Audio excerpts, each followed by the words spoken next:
கல்வியாளர் தாமரைக்கண்ணன் தொலைபேசி இணைப்பில் இணைந்திருக்கிறார். அவரிடம் பேசலாம்.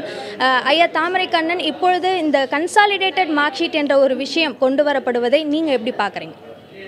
மிக நல்ல விஷயம். ஏன்னா 10ஆம் வகுப்பு பொதுத் தேர்வுக்கு பிறகு 11 ஒரு பொதுத் தேர்வு, 12ஆம் வகுப்பு ஒரு பொதுத் தேர்வு என்று 2 பொதுத் தேர்வில் மாணவர்கள் எழுதுகிறார்கள் தொடர்ந்து என்கிற போது 1200 மதிப்பெண் 11ஆம் வகுப்பிற்கும் 1200 மதிப்பெண் 12ஆம் வகுப்பிற்குமாக 2400 மதிப்பெண்களை கணக்கிடுவது என்பது விட சில மாநிலங்கள் உள்ளதை போல 11ஆம் வகுப்பிற்கு 600 மதிப்பெண்ணும் 12ஆம் வகுப்பிற்கு 600 மதிப்பெண்ணும் 6 பாடங்கள் ஒவ்வொரு பாடத்திற்கும் 100 மதிப்பெண்களாக மாற்றப்பட்டால் 600 + 600 2 ஆண்டுகளும் சேர்த்து 1200 மதிப்பெண்ணுக்கு தரலாம். அது ஏற்கனவே ஒரு சில வட மாநிலங்களில் ஆந்திரா போன்ற மாநிலங்களில் அந்த முறை இருப்பதாக அறிகிறோம்.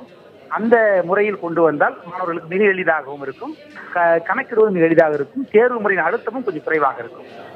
இது வரவேற்கப்பட வேண்டிய ஒரு விஷயம்தான். உயர்கல்வி மாணவர் சேர்க்கையில் இந்த 11, 12 இந்த 2 வகுப்பினுடைய மதிப்பெண்களையும் சேர்த்து அந்த மாணவர் சேர்க்கைக்கு ஒரு முக்கியத்துவம் கொடுப்பது என்பதை எந்த அளவுக்கு ஒரு நல்ல விஷயமாக இருக்கும் என நினைக்கிறீங்க?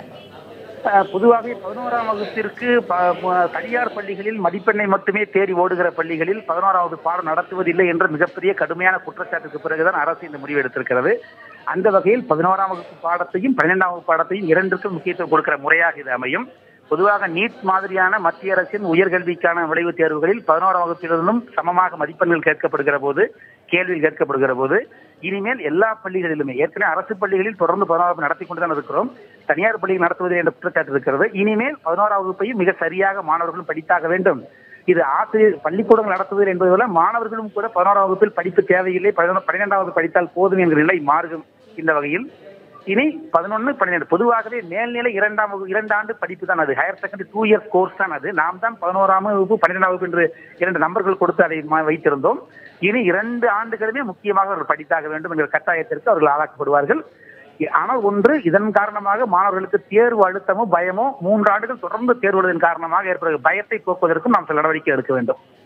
நிச்சயமாக நீங்கள் தெரிவித்தது போன்று ஹையர் செகண்டரி என்பது 2 வருடங்கள். ஆனால் 12ஆம் வகுப்பை மட்டும் பொதுத் தேர்வு என்ற காரணத்தினால் ஆழமாக படித்துவிட்டு ஒரு அரைகுறை அறிவோடு மாணவர்கள் வெளியே செல்கிறார்கள் என்ற ஒரு வாதம் தான் பள்ளிக்கல்வித்துறை தரப்பிலிருந்து இந்த பொதுத் தேர்வுக்கு முன்வைக்கப்பட்டது.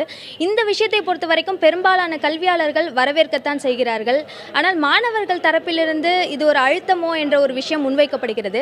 பள்ளி நிர்வாகங்கள் தரப்பிலிருந்து இது எப்படி பார்க்கப்படுகிறது?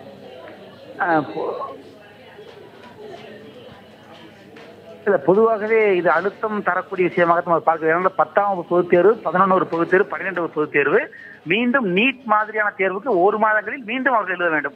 பொதுவாக 4 வருடங்களில் தொடர்ந்து 4 தேர்வுகள் எழுத வேண்டிய கட்டாயத்திற்கு ஆளாக்கப்படுவார்கள் என்ற பயம் எல்லாருக்கும் இருக்கிறது.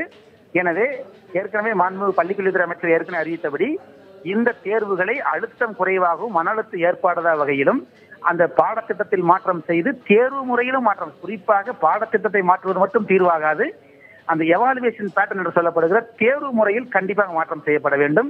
இப்போதுள்ள தேர்வு முறை வெறும் கேள்விகளை மனப்பாடம் செய்து அப்படியே ரீப்ரொடியூஸ் பண்ணுவதாக இருக்கிறது. அதுதான் அழுத்தத்தை கொடுக்கிறது. சுயமாக கிரியேட்டிவாக எழுதுவதை போலவும் இவர்கள் சிந்தித்து எழுதுவதை போலவும் சுயமாக எழுதினாலும் அதற்கு மதிப்பெண் வழங்குகிற முறையிலும் நாம் தேர்வு முறையை மாற்றினால் இந்த மன அழுத்தங்கள் குறைவதற்கு மிகுந்த வாய்ப்புகள் இருக்கிறது. நிச்சயமாக இந்த ஒருங்கிணைக்கப்பட்ட மதிப்பெண் சான்றிதழ் என்ற ஒரு விஷயம் வரவேற்கத்தக்கது என்ற ஒரு கருத்தை பதிவு செய்திருக்கிறீர்கள். உங்களுடைய கருத்துக்களுக்கு நன்றி தாமரைக்கண்ணன்.